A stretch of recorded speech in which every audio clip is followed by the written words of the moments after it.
IT act की रद्द धारा में कोई जांच या ट्रायल न चले। सुप्रीम कोर्ट ने कहा धारा 66 असंवैधानिक, फिर भी राज्यों में इसमें केस दर्ज होना बेहद गंभीर। सुप्रीम कोर्ट पहले ही कह चुका है कि आईटी एक्ट की धारा 66 अभिव्यक्ति की स्वतंत्रता को बाधित करती है। सुप्रीम कोर्ट ने आईटी एक्ट की धारा 66 को रद्द किए जाने के बावजूद कई राज्यों में इस धारा पर केस दर्ज होने पर देश के सर्वोच्च न्यायालय ने गंभीर चिंता जाहिर की है। सुप्रीम कोर्ट ने इसे बेहद गंभीर मामला बताते हुए राज्यों और हाई कोर्टों को नोटिस जारी कर 3 हफ्ते में रिपोर्ट मांगी है। साथ ही केंद्र से कहा है कि वह उन राज्यों के मुख्य सचिवों से संपर्क करे जहां ऐसे केस दर्ज हो रहे हैं और सुनिश्चित करे कि 66A के तहत कोई जांच या ट्रायल न चले। सुप्रीम कोर्ट इस मामले में 3 हफ्ते बाद सुनवाई करेगा। यह मुद्दा इसलिए भी अहम है क्योंकि सुप्रीम कोर्ट आईटी एक्ट की धारा 66A को 2015 में ही असंवैधानिक करार दिया था। NGO People's Union for Civil Liberties ने अर्जी दाखिल कर कहा कि इसके बावजूद कई राज्यों में केस दर्ज हो रहे हैं। इस पर सुप्रीम कोर्ट ने केंद्र से कहा कि वह संबंधित राज्यों से संपर्क कर उपाय वाले कदम उठाएं। क्या थी धारा 66A?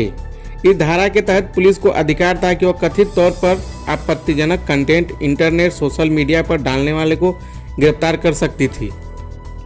सुप्रीम कोर्ट ने कहा था कि कानून की धारा अभिव्यक्ति के अधिकार का उल्लंघन करती है। एक्ट के प्रावधान की परिभाषा स्पष्ट नहीं है।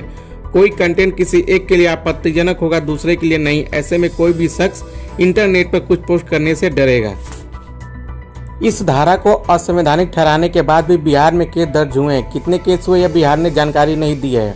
छत्तीसगढ़ में 71 केस दर्ज हुए हैं जिनमें से 48 लंबित है। जम्मू कश्मीर में 16 केस दर्ज हुए हैं पर निपटारा एक का भी नहीं हुआ है। झारखंड में 40 केस दर्ज किए गए जिनमें सारे लंबित हैं। एमपी में दर्ज 145 मामलों में से 113 लंबित हैं।